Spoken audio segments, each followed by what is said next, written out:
निलेवड आहे। माझा नवरा नेताजी सुभाषचंद्र बोस कॉलेजमध्ये आज 2006 पासून काम करत होता। 2015 ने त्यांना 15 ने त्यांची ऑर्डर काढली। 2022 पासून माझ्या नवऱ्याचा पगार चालू झाला।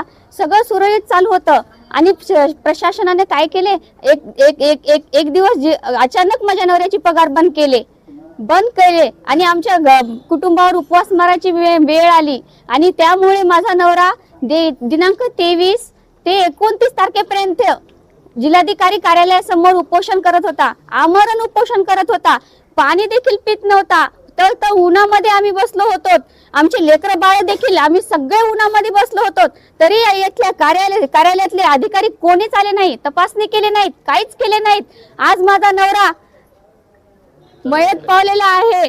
तणावाखाली त्यांना खूप तणाव झाला होता आणि इथल्या काही जिल्हा कार्यालयातल्या अधिकाऱ्यांनी त्यांना सरळ धमक्या दिल्या होत्या की तू मर, फाशी घे, तुझं काहीच होणार नाही। माझा नवरा सतत तोच विचार करत होता की माझं काही होईल की नाही। आज 2006 पासून मी इथं काम केलं, माझी सगळी जिंदगी इथं गेली। आज माझ्या लेकराबाळांचं कसं होईल, माझं कसं होईल, माझ्या कुटुंबाचं कसं होईल, माझ्या आई वडिलांचं कसं होईल, असं माझ्या नवऱ्यानं सतत विचार केला सर, सतत विचार केला। सतत माझा नवरा पगार पगार पगार पगार म्हणत होता। आज 7 दिवस माझ्या नवऱ्यासोबत मी होते। 24 तारखेला परत माझा नवरा उपोषणाला बसायला गेला होता।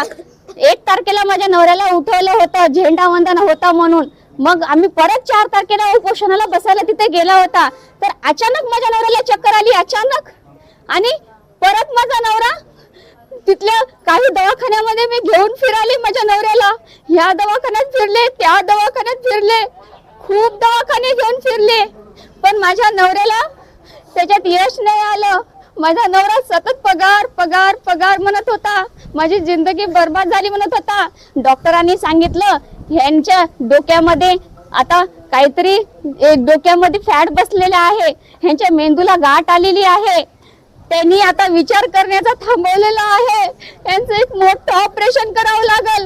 त्याच्यासाठी आम्ही ऑपरेशनला तयार झालो, पण ऑपरेशन दरम्यान काही झालं तर काय आम्ही जिम्मेदारी घेणार नाही असं बोलले। तरी पण आम्ही ऑपरेशन केलं आणि या कारणामुळे माझ्या नवरा आज मयत पावलेला आहे। कोण माझा याचं सगळी जबाबदारी प्रशासन अधिकारी आहे। आता माझा नवरा कोण देणार आहे, कोण देणार आहे माझा नवरा?